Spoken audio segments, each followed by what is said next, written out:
C'est l'heure du journal sur Lumière du Monde Télévision. Mesdames et messieurs, bonsoir. À la une ce soir, en Ouganda, 21,6 millions d'électeurs se sont rendus aux urnes ce jeudi pour élire le président, une élection sur fond de coupure d'accès à Internet. Donald Trump a reçu ce jeudi l'opposante vénézuélienne Maria Corina Machado, prix Nobel de la paix 2025. Sa venue à la Maison-Blanche intervient au lendemain d'une longue conversation du président américain avec la présidente par intérim Delcy Rodriguez. Un rassemblement massif s'est tenu ce mercredi à Téhéran à l'occasion des funérailles de 100 membres des forces de sécurité. Elles ont été tuées lors des manifestations contre le pouvoir en Iran. Bienvenue dans votre journal. Démarrons ce temps d'information sur le continent africain. Nous l'annoncions en titre en Ouganda, 21,6 millions d'électeurs se sont rendus aux urnes sur fond de coupure d'accès à Internet. Le président sortant Yoweri Museveni, au pouvoir depuis 1986, entend prolonger un règne qu'il a déjà entamé depuis plus de 4 décennies. Face à lui, 7 adversaires, dont le principal opposant, Bobi Wine. En Ouganda, des électeurs faisaient la queue jeudi pour élire leur prochain président. Le sortant Yoweri Museveni, 81 ans, au pouvoir depuis 1986, brigue un nouveau mandat. Il doit affronter 7 autres candidats, dont Robert Kyagulanyi, connu sous le nom de Bobi Wine. Plus de 21 millions d'électeurs sont attendus aux urnes sur fond de coupure d'accès à Internet. En tant qu'électeur, je suis frustré parce que je suis venu ici pour voter, mais maintenant je perds confiance au vote, car j'ai constaté que les machines ne fonctionnent pas. Pourtant, ils nous ont assuré que personne ne pouvait voter sans passer par la biométrie. La campagne électorale s'est déroulée dans un climat de peur nourri par la répression brutale menée par les forces de sécurité selon Amnesty International. Les résultats sont attendus 48 heures après les votes selon les dispositions constitutionnelles. Au Tchad, des affrontements opposant l'armée tchadienne au mouvement patriotique pour la réforme et le développement ont coûté la vie à au moins 6 personnes. Selon Luc Beya, les combats survenus mardi à Korbol, dans la région du Moyen Chavi, ont fait 3 morts et une dizaine de blessés parmi les forces régulières, ainsi que 2 blessés parmi les rebelles. Toujours sur le continent africain, depuis avril 2023, le Soudan est frappé par une guerre fratricide, un conflit qui a réduit le pays à une asphyxie financière. Plus de la moitié de la population dépend désormais de l'aide humanitaire et pourtant le pays est riche notamment en pétrole, en or et en terres arables. Riche en pétrole, en or et en terres arables, le Soudan traverse aujourd'hui la plus grave crise humanitaire au monde. Les destructions massives, l'explosion des dépenses militaires et l'effondrement des revenus pétroliers et aurifères ont plongé l'économie du pays dans une crise économique et financière sans précédent. L'économie soudanaise traverse une crise profonde. Le déclenchement de la guerre a privé le pays de l'essentiel de ses ressources, puisque 80% des recettes étaient générées dans la capitale, où se concentraient les industries, les grandes entreprises et l'activité économique.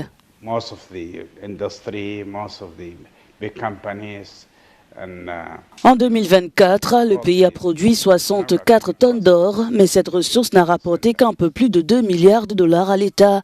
Une large part des recettes échappe en effet aux caisses publiques, détournées par des réseaux de contrebande. Si la production aurifère continue d'augmenter, les autorités peinent à en tirer profit. Concernant la production d'or, elle atteint environ 70 tonnes en 2025. Toutefois, seule une partie a été exportée par les circuits officiels, à hauteur d'environ 20 tonnes. Le sort du reste demeure incertain. Il pourrait avoir été exporté de manière informelle ou conservé dans le pays. Le secteur agricole est lui aussi durement touché. Les exportations ont chuté de 43%. De nombreuses régions productrices de gomme arabique, de sésame et d'arachide étant désormais sous le contrôle des paramilitaires. En RDC, à Ongo, dans le département des Plateaux, en novembre 2021, Total Énergie lançait avec éclat le projet Bakassi avec pour objectif de capter des émissions de CO2. Mais 4 ans plus tard, le géant énergétique se retire du projet et quel avenir pour ses agriculteurs, désormais laissés dans l'incertitude. La rumeur enflait depuis des mois, et avec elle, l'inquiétude des PAP ou personnes affectées par le projet, comme Aurélie Ossia et ses voisins de la ville de Ngo. Le projet Bakassi pour Bateke Carbon Sink est lancé en 2021. Pour compenser ses émissions de gaz à effet de serre, Total Energy s'engage à reboiser 40 000 hectares de savane dans le département des Plateaux, au Congo. Mais les terres concernées sont utilisées de manière coutumière par de petits agriculteurs qui se retrouvent en partie privés de leurs moyens de subsistance. Depuis son siège parisien, Total Energy annonce aujourd'hui, un peu plus de 3 ans plus tard, transférer ses activités à un autre maître d'ouvrage, sans plus de détails. On ne connaît pas cette autre entreprise. Nous, on ne connaît que Total Energy. Il faut qu'ils arrangent ce problème avant de partir. Il faut qu'ils honorent les contrats de 7 ans qu'on a signés, qu'ils nous donnent de l'argent. Et ainsi, on pourra acheter des terres ailleurs pour nos activités agricoles. Voici l'un de ces contrats signés en 2024 entre une PAP, la filiale de Total Energy Congo Forest Company, et FNC, le partenaire technique du projet. Il prévoit entre autres que tout déplacement sera compensé par l'accès à une parcelle de surface équivalente préparée pour l'agriculture. Problème, en novembre dernier, par exemple, les PAP du quartier Yana Yani de Ngo ont refusé les champs qui leur étaient attribués. Parmi les griefs invoqués, les champs se trouvent à 35 km du village, sans transport et sur des terres difficilement cultivables. Que vont-ils devenir aujourd'hui, alors que Total Energy se retire? Le groupe français justifie son départ par le fait que les résultats obtenus au niveau agronomique sont en deçà des attentes. Et le coût des crédits carbone qui pourrait en résulter ne répond plus aux critères d'investissement de Total Energy. Et précise, un mécanisme de gestion des griefs est actif pour recueillir, qualifier et répondre aux réclamations des personnes et communautés le cas échéant. Il fonctionne sous l'attention de l'ONG congolaise Cercle Droit Humain et Développement qui en évalue l'efficacité en permanence. Le projet collabore avec les parties prenantes concernées pour proposer des voies de résolution et tenir compte des avis exprimés. Maintes fois contactée, l'ONG congolaise en question n'a pas répondu à nos sollicitations. Face au flou qui prévaut depuis des mois, le coordonnateur de la commission Juste ICP, une ONG proche de l'Église catholique, s'est saisi du dossier. Total a signé des accords avec les papes, les personnes affectées par le projet, pour un accompagnement d'une durée de 7 ans. Maintenant qu'ils s'en vont avant les 7 ans accomplis, quelle est la solution qu'il faudrait mettre en place? Nous souhaiterions accompagner les populations dans cette discussion avec la multinationale. Nous sommes dans une logique de discussion, une logique de dialogue. Le projet Bakassi prévoyait de planter 40 000 hectares de forêt et de séquestrer en moyenne 500 000 tonnes de CO2 par an sur 20 ans. À ce jour, seulement 5 000 hectares ont été plantés, soit un peu plus de 12% de la surface prévue. À l'international, depuis près de 3 semaines, l'Iran est secoué par une vague de manifestations sans précédent. La réponse du pouvoir est implacable, une répression féroce qui aurait déjà coûté la vie à des milliers de manifestants. Depuis Téhéran, les témoignages des habitants sont glaçants. Ni la censure d'Internet, qui les coupe pratiquement du reste du monde depuis 7 jours, ni les féroces menaces du régime contre tout manifestant n'empêchent la voix de ces Iraniens de résonner. Grâce aux réseaux sociaux, les images de la répression parviennent à sortir du pays. Celle-ci, authentifiée par l'agence France-Presse, montre des morgues de Téhéran, des lieux devenus des symboles de la colère et de la désolation des familles des victimes. الان یه آمبولانس جدید جلو چشم اومد الان 200 نفر وایسادن جلوش که ببینن جوونشون بچه‌شون اینجا سونه. À l'extérieur comme à l'intérieur, des dizaines de corps sont recensés par le personnel après avoir été identifiés.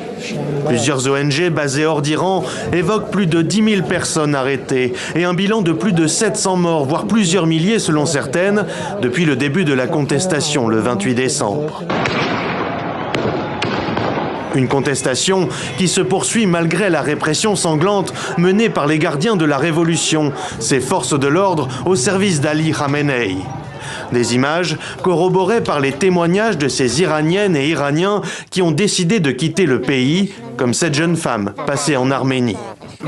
Vendredi, la situation était terrible. Ils tiraient sur les gens sans raison. Ils ont entreposé les corps de 50 ou 100 personnes dans un centre commercial de Machhad. Leur téléphone sonnait encore dans leur poche. C'est leur famille qui était sans nouvelles d'eux. À la frontière turque, ces Iraniens attendent de pouvoir rentrer dans l'espoir de retrouver leur famille. Je suis allée à Van en Turquie hier pour me connecter à Internet. Maintenant, je rentre directement. Il y a des manifestations partout, mais on n'arrive pas à communiquer avec nos familles. À la contestation, le régime répond par la propagande et la mise en scène de la terreur par l'exemple. La télévision d'État a retransmis les funérailles des forces de sécurité tuées selon Téhéran lors des manifestations, mais aussi cet interrogatoire d'un contestataire par le chef du pouvoir judiciaire iranien qui a promis des procès rapides, autrement dit des procédures expéditives comme celle qui a condamné à mort Erfan Soltani, 26 ans. D'après sa famille, son exécution par pendaison était programmée pour ce 14 janvier. Nous l'avions annoncé en titre, en Iran, à Téhéran, des milliers de personnes ont assisté hier mercredi aux funérailles de 100 membres des forces de sécurité. Elles ont été tuées lors des manifestations contre le pouvoir en place. Le régime entend afficher sa résilience et resserrer les rangs. Un rassemblement massif a eu lieu ce mercredi à Téhéran à l'occasion des funérailles de 100 membres des forces de sécurité tués lors des manifestations contre le pouvoir en Iran. La cérémonie qui a réuni des milliers de personnes devant l'université de la capitale a débuté par des prières en hommage aux défunts. Il s'agit de l'une des rares images diffusées par la télévision d'État iranienne depuis le début de ces manifestations meurtrières. Selon le dernier bilan de l'ONG Iran Human Rights, basée à Genève, au moins 734 personnes ont été tuées depuis le début de la mobilisation et plus de 10 000 autres ont été arrêtées. De son côté, le pouvoir judiciaire a promis des procès rapides pour les suspects. Par ailleurs, Donald Trump brandit des menaces, tandis que Téhéran accuse Washington de chercher un prétexte en vue d'une intervention militaire destinée à renverser le pouvoir. La France franchit un seuil historique avec 69,1 millions d'habitants. Le pays enregistre en 2025, pour la première fois depuis la fin de la Seconde Guerre mondiale, davantage de décès que de naissances. Regardez. C'est un moment unique et un grand bonheur. Mais avoir un enfant ne fait plus rêver. 645 000 bébés seulement sont nés l'an dernier. Pour la première fois, les décès sont plus nombreux que les naissances. Cela n'était jamais arrivé depuis la fin de la Seconde Guerre mondiale. Pourtant, le nombre de femmes en âge d'avoir des enfants augmente. Mais elles hésitent à donner la vie. Sur ce marché près de Bordeaux, cette étudiante dit en parler souvent avec ses amis. Elle pense que la planète aujourd'hui, pour plein de raisons, c'est pas forcément une bonne idée d'avoir des enfants, ou alors elles veulent se concentrer plus sur le vie professionnel, sur leur passion, leur travail, plein de choses comme ça. Cette infirmière, elle, a déjà un enfant, mais hésite à en avoir un deuxième, car sa famille habite trop loin. Le plus difficile, c'est quand le papa reprend le travail et qu'on se retrouve seule, maman, avec l'enfant. Moi, personnellement, ça a été difficile. Selon ce maraîcher, ses clients redoutent un monde trop violent. Les situations de guerre qui sont à nos portes et qui inquiètent, effectivement. Après-guerre, la France se repeuplait. C'est le baby-boom. 862 000 naissances en 1950, c'est un tiers de plus qu'aujourd'hui. Les maternités étaient pleines, les familles souvent nombreuses. Aujourd'hui, la famille de monsieur et madame Foignot, avec leurs 2 derniers nés, compte 15 enfants, dont 12 jumeaux. Aujourd'hui, le taux de fécondité n'a jamais été aussi faible. 1 enfant et demi par femme. Il faut remonter à la fin de la Première Guerre mondiale pour trouver un taux aussi bas. Il y a 50 ans, les femmes qui accouchaient avaient 26 ans et demi en moyenne. Aujourd'hui, celles qui accouchent ont plus de 31 ans. Seul point positif, on ne s'est jamais autant marié depuis 15 ans. Peut-être une bonne nouvelle pour la natalité. Au Québec, c'est une nouvelle surprenante et confirmée. En poste depuis 2018, le Premier ministre François Legault a jeté l'éponge. Il a annoncé sa démission ce mercredi, secoué par des mois de turbulences. Monsieur Legault n'a pas fourni les raisons de son départ. La Chine affiche une performance économique sans précédent. En 2025, Pékin a enregistré un excédent commercial record de 1 200 milliards de dollars. Selon les données douanières, l'excédent a été stimulé par des gains commerciaux en décembre dernier. L'excédent commercial de la Chine a atteint en 2025 un niveau record de près de 1 200 milliards de dollars. La baisse des exportations vers les États-Unis ayant été compensée par une augmentation des échanges avec d'autres pays.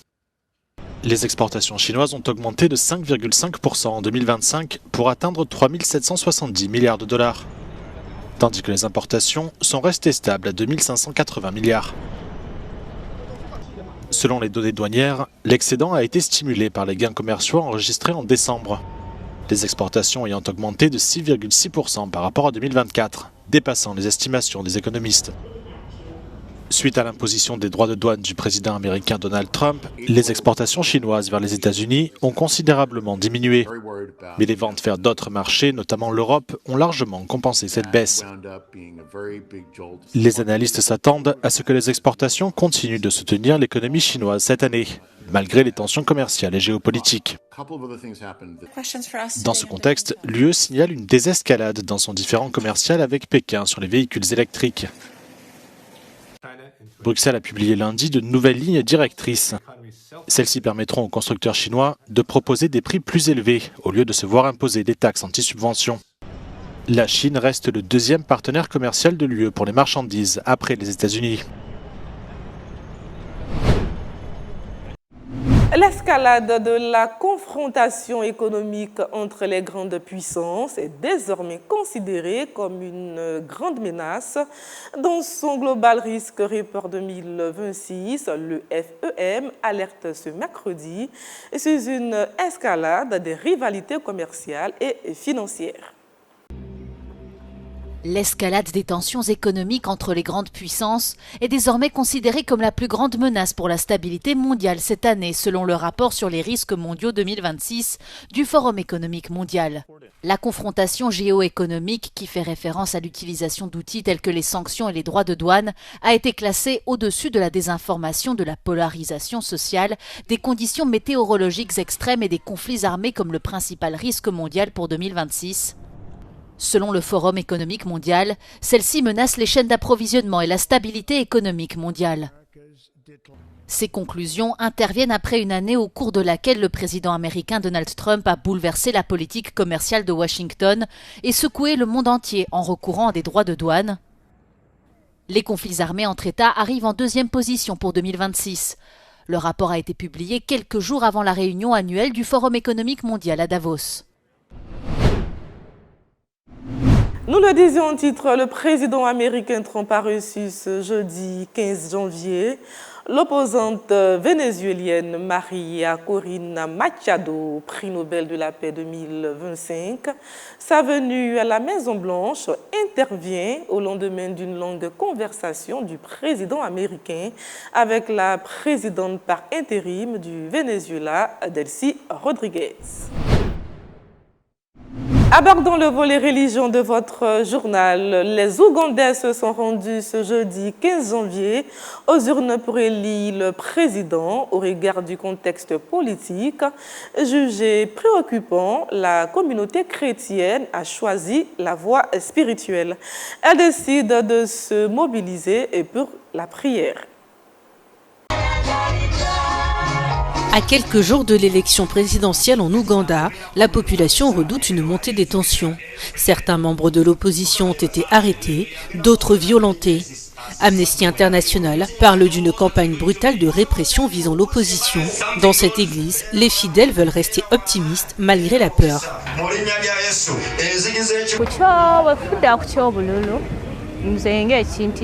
Ce qui m'effraie dans cette élection en tant que jeune femme, c'est que la dernière élection a été très violente et que beaucoup de gens sont morts. Des gens ont perdu la vie, d'autres ont perdu leurs biens. Cela nous a effrayés. Je pense que c'est la raison pour laquelle le pasteur nous a demandé de prier et de jeûner pour le pays.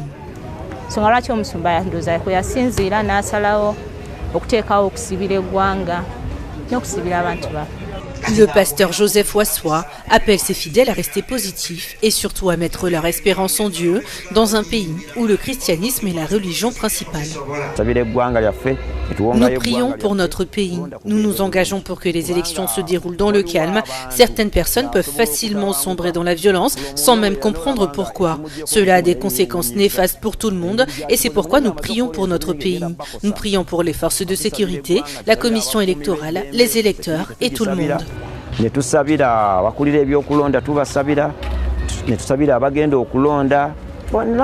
L'élection présidentielle en Ouganda aura lieu le jeudi 15 janvier. Parmi les candidats en liste, le président sortant Yoweri Museveni, au pouvoir depuis 1986. Son principal adversaire, Bobi Wine, ancien chanteur devenu figure importante de l'opposition, dénonce régulièrement les malversations du pouvoir. Et c'est ici que s'achève notre édition de ce soir, portée sur une note d'espérance. Le Seigneur Jésus-Christ vous aime. À demain. Merci de votre fidélité.